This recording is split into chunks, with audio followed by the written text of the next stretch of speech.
हौसलों की बुलंदियों का साथ हो तो उम्र कोई मायने नहीं रखती है। यही वजह है कि 70 साल की उम्र में भी कश्मीर से कन्याकुमारी तक की साइकिल यात्रा पर कुछ बुजुर्ग निकल पड़े हैं। 27 नवंबर से कश्मीर के लाल चौक से शुरू हुई साइकिल यात्रा ताजनगरी आगरा पहुंची है। आगरा होते हुए साइकिल यात्रा कन्याकुमारी तक जाएगी। ये तस्वीरें आप देख रहे हैं, ये हौसलों की उड़ान है। साइकिल से ये हिंदुस्तान का सफर करेंगे और उम्र कोई बाधा नहीं है। 70 साल से कम उम्र के ये लोग हैं।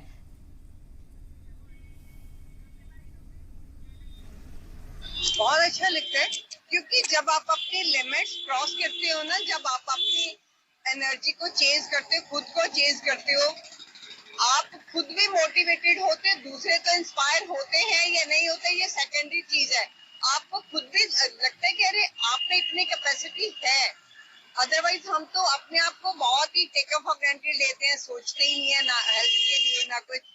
लेकिन जब आप अगर एक बार शुरू करते हो किसी चीज को तो नेचुरली अपने स्ट्रेंथ को भी मीट करते हो। हम लोग कश्मीर से कन्याकुमारी साइकिलिंग एक्सपीडिशन कर रहे हैं, जो कि 33 दिन में हम खत्म करेंगे। 27 नवंबर को हम लोगों ने कश्मीर लाल चौक श्रीनगर से हमने चालू किया था और करीब करीब 33 दिन की साइकिलिंग करते हुए हम कन्याकुमारी 2 जनवरी 2024 तक पहुंचने की उम्मीद है हमारी। टॉर्च ऑफ नॉलेज जो संदेश है हम वो लेके चल रहे हैं कि अपना जो नॉलेज है, आप जो पढ़ाई करते हैं उसके साथ साथ में आप स्किल्स भी डेवलप कीजिए।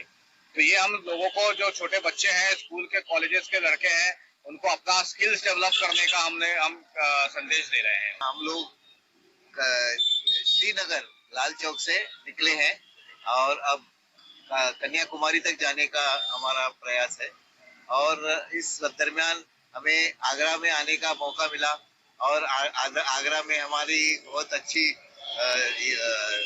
हॉस्पिटैलिटी अच्छी हुई, तो हमें बहुत अच्छा लगा। उसके बाद अभी आगे हम लोग निकलेंगे। अभी भी मैं साइकिलिंग कर सकता हूँ, मैं इतनी जोश और हिम्मत, तो मैं यंग जनरेशन को ये कहता हूँ जब हम कर सकते हैं तो आप क्यों नहीं कर सकते। अभी तो हमने 5 राज्य क्रॉस किए हैं। मुझे बहुत खुशी होती है जब अलग अलग हम लोगों से मिलते हैं और उनसे हमें हौसला मिलता है। और